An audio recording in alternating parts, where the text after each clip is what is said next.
광주 민간공원 특례 사업에 대한 검찰 수사가 이용섭 시장 동생과 공무원 4명을 기소하고 마무리됐습니다. 시민단체가 고발장을 낸 지 9개월 만입니다. 하지만 재판에 넘겨진 공무원들이 무엇을 바라고 불법 행위에 가담했는지는 밝혀진 게 없습니다. 우종훈 기자가 취재했습니다. 지난해 9월 광주시청 압수수색과 함께 시작된 민간공원 특례사업 특혜 의혹에 대한 검찰 수사가 마무리됐습니다. 정종재 행정부시장과 윤영열 감사위원장 등 공무원 4명이 기소되고 이용섭 시장의 동생이 알선 수재 혐의로 재판에 넘겨졌습니다.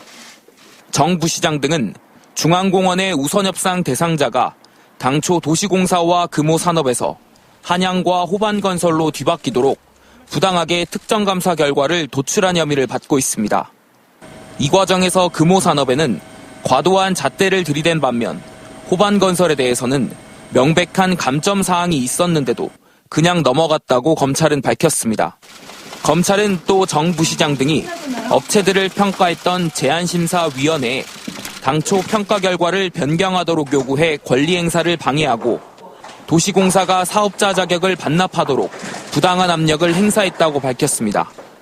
행정부시장 등의 직권을 남용하여 2018년 12월경 A공사 임직원들로 하여금 중앙 1지부의 우선 협상 대상자 지위를 반납하게 하여 직권남용 권리행사 방해. 하지만 이들이 불법을 저질러가며 결과적으로 특정 업체에 혜택이 가게 한 이유를 검찰은 밝히지 못했습니다.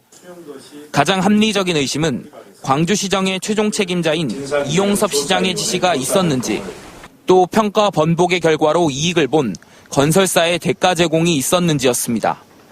하지만 검찰은 이를 입증할 증거를 찾지 못했다고 밝혔습니다.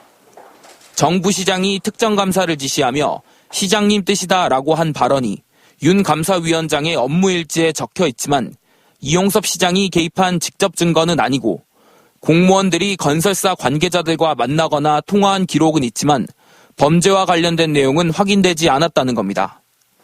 고발장이 접수된 지 5달 만에 수사에 착수한 뒤 광주시청 사무실과 관련자 주택 등 10여 곳을 압수수색하고 그렇게 넉 달 동안의 수사를 통해 검찰은 공무원들이 법규와 절차를 어긴 혐의를 찾아냈습니다. 하지만 이들이 불법을 저지른 이유와 그로 인해 이익을 본 대상은 이번 사건에 빠져 있습니다. 감사를 통해 우선협상 대상자를 바꾼 건 잘못된 최초 평가를 바로잡기 위해서였다는 정 부시장 등의 주장이 재판 과정에서 어떻게 받아들여질지 주목되는 대목입니다.